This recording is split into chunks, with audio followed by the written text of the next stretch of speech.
Hello everyone, मैं ममतेश गुप्ता। आज देखेंगे सी टेट का प्रीवियस पेपर जो हुआ था 31 जनवरी 2021 को। और इस पेपर के हमने 2-3 पार्ट पहले कंप्लीट कर लिए हैं। अगर अभी तक आपने नहीं देखे हैं तो इसी वीडियो के डिस्क्रिप्शन में मैंने सी टेट के प्रीवियस पेपर की लिंक डाली हुई है, आप उस लिंक पर क्लिक कर देख सकते हैं। इस पेपर के 2-3 पार्ट जो कराए हैं उन्हें भी देख सकते हैं, और प्रीवियस पेपर भी देख सकते हैं। 2014 से 2024 तक जितने भी पेपर हुए हैं वो लगभग मैंने सारे ही कंप्लीट करा दिए हैं। एक रह गया है आपका 2023 वाला, तो नेक्स्ट मैं उसको ही कंप्लीट कराऊंगी। ठीक है। और ये जो सारी प्लेलिस्ट लगी हुई हैं ये सभी मैंने पढ़ाई हैं 6th, 7th और 8th क्लास की। हिस्ट्री, ज्योग्राफी और पॉलिटिकल साइंस एनसीईआरटी से बाहर आपके सी टेट के एग्जाम में कुछ नहीं आता है, तो आप इन तीनों एनसीईआरटी को बहुत अच्छे से कर लीजिए। और उसके लिए आप मेरी वीडियोस की हेल्प ले सकते हैं। ठीक है, एमसीक्यू भी है और थ्योरी भी है, आपको जो देखना है आप देख सकते हैं। आप मेरा यूट्यूब चैनल ओपन कर प्लेलिस्ट वाले ऑप्शन पर क्लिक कर इन सभी प्लेलिस्टों को देख सकते हैं। ठीक है, आइए शुरू करते हैं। हमने देखिए 60 तक पिछले पार्ट में कंप्लीट किया था, आज हम देखेंगे 61 से। ठीक है, क्वेश्चन नंबर 61। अध्याय के अंत में दिए गए प्रश्नों के बारे में निम्न में से कौन से कथन सही है। अध्याय के अंत में यानी कि आप कोई भी चैप्टर देखिए एनसीईआरटी का, हर चैप्टर के पीछे क्वेश्चन आंसर आपको देखने को मिलते हैं। तो उसके बारे में ये पूछ रहे हैं कि इनमें से कौन सा जो ऑप्शन है वो सही रहेगा। ए है, ये विद्यार्थियों को अवधारणाओं को अपने शब्दों में बताने और मुद्दों पर वाद विवाद करने के लिए प्रेरित करता है। ठीक है। ऑप्शन है बी, प्रोजेक्ट कार्य, तुलना और विभेद करना अध्याय के अंत में दिए गए प्रश्नों के प्रकार हैं। यानी कि ये क्या है, कुछ प्रोजेक्ट मेथड है से सॉल्व होते हैं क्वेश्चन, कुछ तुलनात्मक है और कुछ विभेद से रिलेटेड है। सी है, ये अधिगमकर्ताओं में कक्षा में पहले पढ़ाई गई अवधारणाओं की समझ विस्तृत करते हैं। यानी कि जो टीचर ने पढ़ाया है या जो आपने पढ़ा है चैप्टर में, ये जो क्वेश्चन है वो ये देखते हैं कि बच्चा कितना सीखा, और जो उसने सीखा है उसका और ज्यादा विस्तार करते हैं ये जो क्वेश्चन पीछे दिए होते हैं बुक में। तो इसका जो ऑप्शन रहेगा वो हो जाएगा, तीनों ही सही है, ए बी और सी सभी सही है। ठीक है, आइए नेक्स्ट देखते हैं। Question number 2, sorry question number 62। सामाजिक विज्ञान और राजनीति विज्ञान की पाठ्य पुस्तक में, ऑप्शन है ए, सामाजिक और राजनीतिक मुद्दों की परिभाषाएं और विवरण दिया गया है। ठीक है। नेक्स्ट है बी, संस्थाओं और प्रक्रियाओं को ऐसे चित्रित किया गया है जैसे कि वे किसी तरह क्रियान्वित हैं, जैसे उसी तरह क्रियान्वित है जैसे संविधान में उनकी कल्पना की गई है। ठीक है। नेक्स्ट है सी, लोगों व क्षेत्रों से जुड़े विभिन्न ठोस उदाहरणों को प्रस्तुत किया गया है। तो 62 का जो सही आंसर हो जाएगा वो हो जाएगा बी, ए बी और सी बिल्कुल सही है। ठीक है, तीनों ही सही है। देखो सामाजिक विज्ञान में जो राजनीतिक मुद्दे हैं, है ना, चाहे 2006 है, 2005 में जो कानून बने हैं वो सारे राजनीतिक मुद्दे। ठीक है, ये जो पारिवारिक हिंसा है या घरेलू हिंसा किससे रिलेटेड जो कानून बना था 2005 में, या फिर जो हाशिया पर हैं लोग, ठीक है, एससी एसटी के लिए जो कानून बने हैं, वो सारे राजनीतिक मुद्दे इन बुकों में दिए हुए हैं। ठीक है। नेक्स्ट इसमें दिया गया था कि संविधान में जिस तरह से चीजों की कल्पना की गई है, संस्थाओं और प्रक्रियाओं को ऐसे चित्रित किया गया है जैसे कि वे उसी तरह से क्रियान्वित हैं जैसे संविधान में उनकी कल्पना की गई है। यानी कि संविधान में जो चीजें दी हुई हैं बुकों में एज इट इज उन्हीं चीजों को समझाने की कोशिश की गई है। जैसे हम अगर 8th क्लास की बात करें, 8th क्लास की पॉलिटिकल साइंस एनसीईआरटी की बात करें, तो उसमें बिल्कुल संविधान से सारे मौलिक अधिकार दिए गए हैं। ठीक है, चाहे समानता का है, स्वतंत्रता है, और एज इट इज दिए गए हैं जैसे संविधान में लिखे हुए हैं। ठीक है। तो और जो उदाहरण है, उदाहरण भी लोगों से मिलते जुलते ही दिए गए, मतलब वही उदाहरण दिए गए हैं जो प्रीवियस ईयर, मतलब जो एकदम सही है, सटीक है और सच्ची घटनाओं पर आधारित है। ठीक है, ज्यादातर उदाहरण सच्ची घटनाओं पर आधारित ही है। तो एनसीईआरटी में जो चीजें दी हुई है इस तरह से दी हुई है। नेक्स्ट देखते हैं question number 63। Doctor Bhimrao Ambedkar के गोरे गांव जाते हुए अनुभव का वर्णन करते हुए एक शिक्षक पूछते हैं, क्या आपको लगता है स्टेशन पर लोगों ने डॉक्टर अंबेडकर और उनके भाइयों के प्रति भेदभाव किया।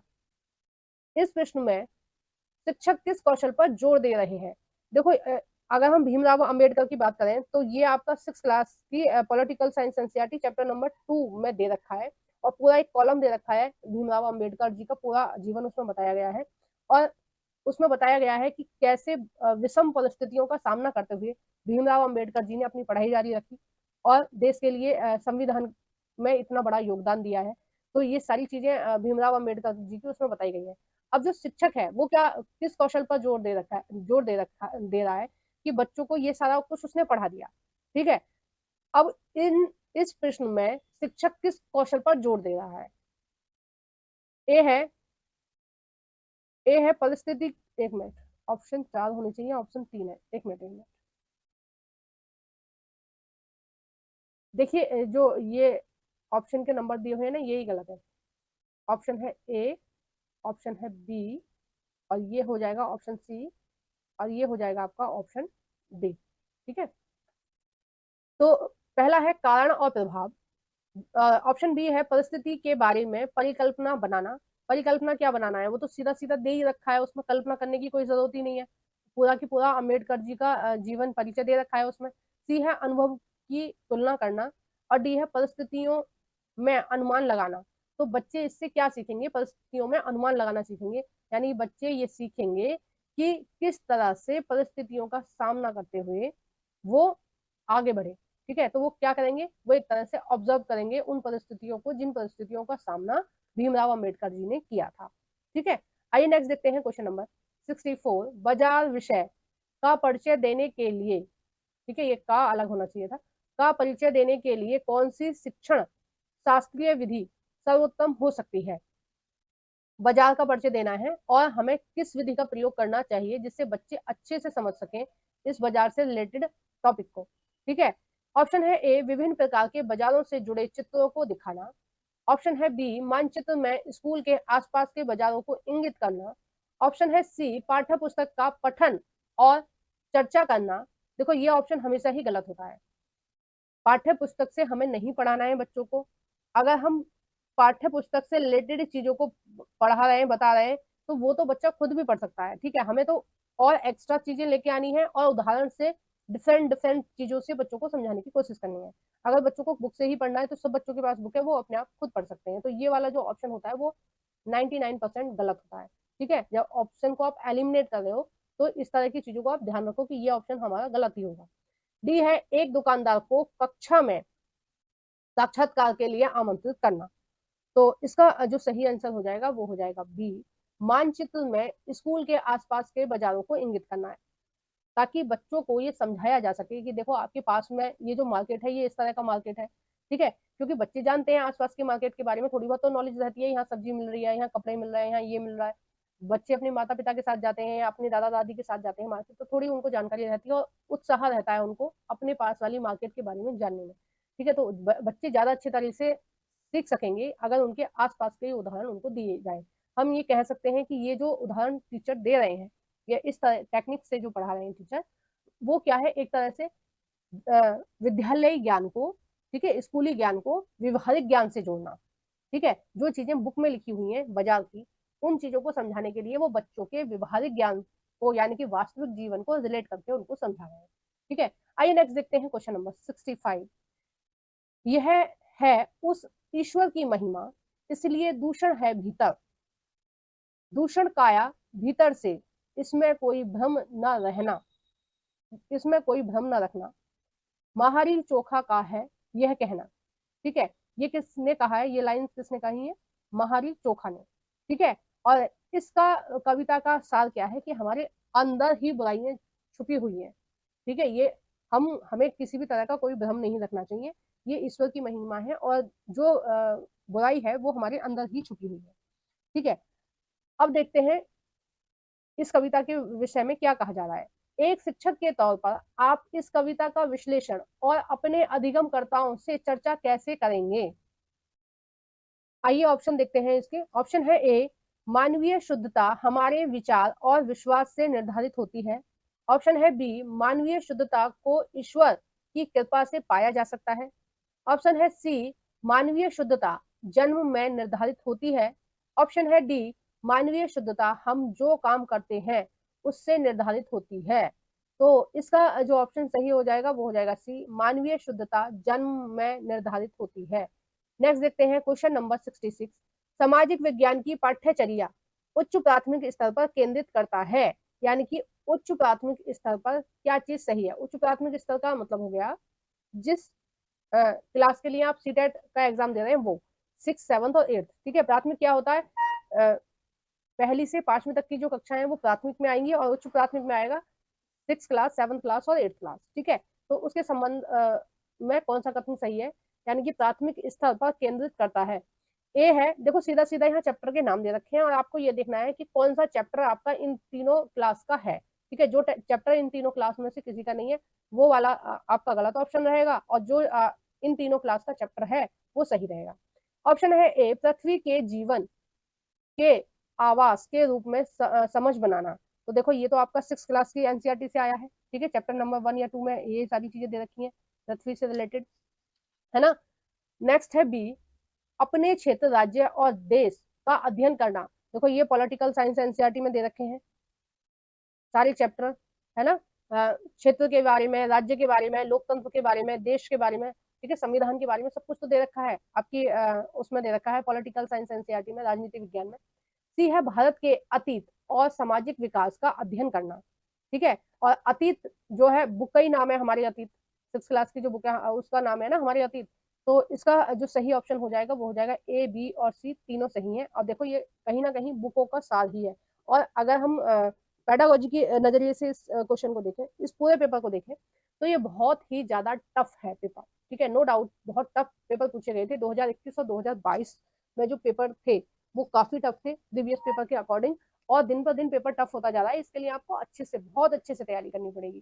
ठीक है, और एनसीईआरटी तो बिल्कुल बहुत ही अच्छे से करनी पड़ेगी। 2 से 3 बार आप अगर नहीं पढ़ेंगे तो फिर बहुत मुश्किल हो जाएगा आपका सीटेट क्लियर करना। क्वेश्चन है 67, ग्लोब और प्रकाश स्रोत का इस्तेमाल करके एक शिक्षक निम्न में से किन अवधारणाओं को दर्शा सकता है। ठीक है, किस चीज को, क्या चीज है उसके हाथ में, ग्लोब है और प्रकाश का एक स्रोत है। प्रकाश का स्रोत यानी कि उसने टॉर्च ले रखी है या कैंडल ले रखी है, ठीक है, जिससे वो ग्लोब को घुमा घुमा के दिखा रहा है। अब उससे वो क्या क्या चीजें समझाएगा, यानी कि पृथ्वी के घूमने से, ठीक है, सूर्य का जो भी सूर्य से पृथ्वी पर जो भी प्रभाव पड़ रहा है, ठीक है, सूर्य का जब प्रकाश पृथ्वी पर आ रहा है तो जो भी प्रभाव पड़ रहा है उससे रिलेटेड कौन सा जो ऑप्शन है इसमें सही है। ए है परिक्रमण। ठीक है, तो परिक्रमण जो ऑप्शन आपका है वो सही है। देखिए जैसे ये आपका सूर्य है, मान लीजिए ये आपका सूर्य है, ठीक है, ये आपका सूर्य है, और ये आपकी जो है छोटी सी ये पृथ्वी है। अब ये जो पृथ्वी है सूर्य के इस तरह से चक्कर लगा रही है। ठीक है, तो परिक्रमण क्या होता है, परिक्रमण होता है सूर्य का 1 साल में जो चक्कर लगाती है उसको बोलते हैं परिक्रमण। ठीक है, पृथ्वी द्वारा। अगर वो अपने ही अक्ष पर घूम रही है, अपने ही अक्ष पर कितने समय में घूम लेती है, वो पूरा एक चक्कर कितने समय में लगाती है, 24 घंटे में। ठीक है, तो जो अपने ही अक्ष पर घूम रही है उसको बोलते हैं घूर्णन, और जो सूर्य के चारों ओर घूम रही है उसको बोलते हैं परिभ्रमण। ठीक है, बी है दिन रात। ठीक है, तो दिन रात भी सूर्य की वजह से ही हो रहे हैं। अगर जो हिस्सा पृथ्वी का सूर्य की तरफ होता है उसमें दिन होता है, जो हिस्सा छाया में होता है वो उसमें क्या होती है, रात होती है। सी है मौसमी परिवर्तन, तो बिल्कुल ये इसकी वजह से ही होता है, मौसमी परिवर्तन भी सूर्य की वजह से होता है। डी है वर्षा का वितरण। देखो वर्षा का जो वितरण है ये सूर्य की वजह से नहीं होता, ये जलवायु की वजह से होता है। जहाँ की जलवायु जैसी है वहां पर वैसी ही बारिश होगी, और बारिश के लिए कई सारी चीजें होती हैं, पेड़ पौधे भी होते हैं, वहाँ की जलवायु भी होती है ना। पानी का स्रोत भी होना चाहिए आसपास कोई, तभी तो भाप बन के ऊपर उठेगा, होएगा, बारिश होगी। और वहां पर हवाएं भी होनी चाहिए। ठीक है, हवा भी चलनी चाहिए, तो सारी चीजें मिलती हैं तभी बारिश हो पाती है। तो बारिश के लिए ये सारी चीजें जरूरी है। तो इसका जो सही ऑप्शन हो जाएगा वो हो जाएगा सी, ए, बी और सी, तीनों ऑप्शन सही है। नेक्स्ट देखते हैं क्वेश्चन नंबर 68। एक शिक्षक के तौर पर आप इतिहास के लोहा बनाने वाली और फैक्ट्री मालिक विषय पर चर्चा करते समय भूगोल की पाठ्य पुस्तक के किस अध्याय के साथ इसका अंत संबंध स्थापित कर सकते हैं। ठीक है, और ये आपका 8th क्लास की एनसीईआरटी से पूछा गया चैप्टर, क्योंकि लोहा से रिलेटेड यानी कि उद्योग से जो रिलेटेड चैप्टर है वो आपका इसी क्लास में है। ठीक है, 8th क्लास की ज्योग्राफी एनसीईआरटी से। तो देखो पेडागोजी भी एनसीईआरटी से ही पूछी जा रही है। अब नोट्स में सारी चीजें आपको नहीं मिलेंगी, आप पैसे भी खर्च करेंगे और आपके पैसे बिल्कुल बेकार जाएंगे। मैं खुद अपनी बात करूं, मैंने 3 बार सीटेट क्लियर किया है। ठीक है, और तीनों में से एक भी बार मैंने किसी के भी कोई भी नोट्स नहीं खरीदे हैं, सेल्फ स्टडी करी है और एनसीईआरटी से करी है।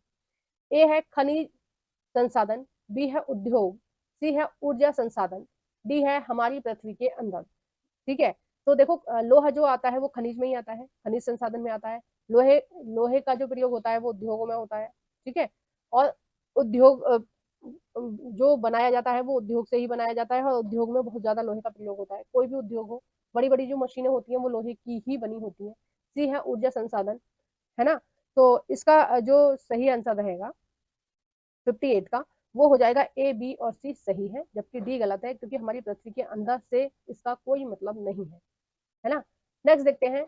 और देखो ये जो हमारी पृथ्वी के अंदर है, ये चैप्टर नंबर 7 क्लास की एनसीईआरटी से आया शायद। चैप्टर नंबर 7 में, चैप्टर नंबर 3 में दे रखा है। 7th क्लास की ज्योग्राफी एनसीईआरटी चैप्टर नंबर 3 में दे रखा है। ठीक है, और ये जो है ये तीनों की तीनों आपके 8th क्लास की ज्योग्राफी से आए।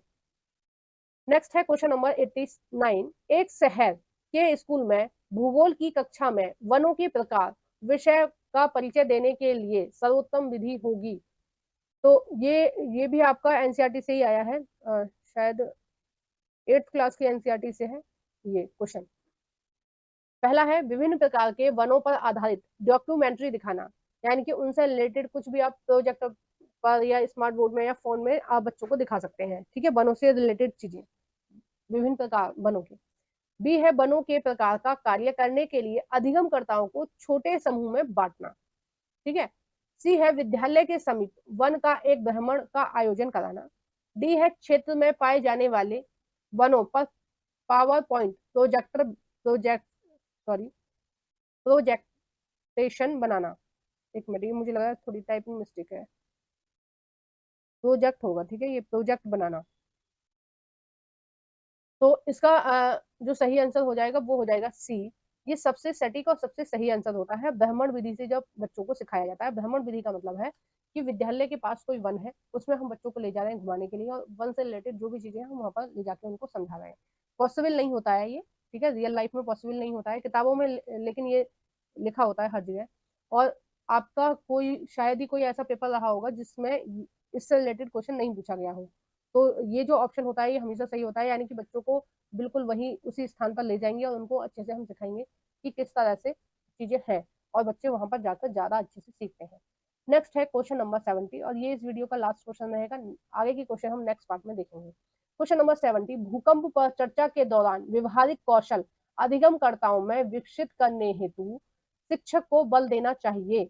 ए है हालिया भूकंप घटनाओं पर चर्चा करना, बी है भूकंप से जुड़ी गतिविधियों का प्रदर्शन करना, सी है भूकंप के प्रकार, डी है भूकंप के दौरान बरती जाने वाली सावधानियां। ठीक है, इन्होंने क्वेश्चन में क्या पूछा था, भूकंप पर चर्चा करने के दौरान व्यवहारिक ज्ञान कौशल अधिगमकर्ताओं में विकसित करना। ठीक है, यानी कि वो अपने खुद के अनुभव, जो भी उनके अनुभव है भूकंप से रिलेटेड, वो उनसे रिलेट करके सीखेंगे। ठीक है, तो इसका जो सही आंसर हो जाएगा वो हो जाएगा डी, भूकंप के दौरान बरती जाने वाली सावधानियां। ठीक है, और देखो ये जो भूकंप है ये भी आपका 7th क्लास की एनसीईआरटी में दे रखा है, 3rd या 4th चैप्टर है शायद। तो इस वीडियो को हम यहीं समाप्त कर रहे हैं। आपको वीडियो कैसी लगी है प्लीज कमेंट बॉक्स में बताइएगा। वीडियो को जरूर से लाइक कर देना। जो भी फ्रेंड आपके एनसीईआरटी पढ़ना चाहते हैं, या फिर सीटेट की तैयारी करना चाहते हैं, या फिर किसी भी टीचिंग एग्जाम की तैयारी करना चाहते हैं, उन सभी फ्रेंडों को मेरी इस वीडियो को सजेस्ट कर देना या फिर शेयर कर देना। ठीक है, चैनल के बारे में भी आप बता सकते हो। और अभी तक अगर आपने लाइक नहीं किया है मेरी वीडियो को प्लीज लाइक कर देना, और चैनल को सब्सक्राइब नहीं किया है तो प्लीज चैनल को सब्सक्राइब कर लेना।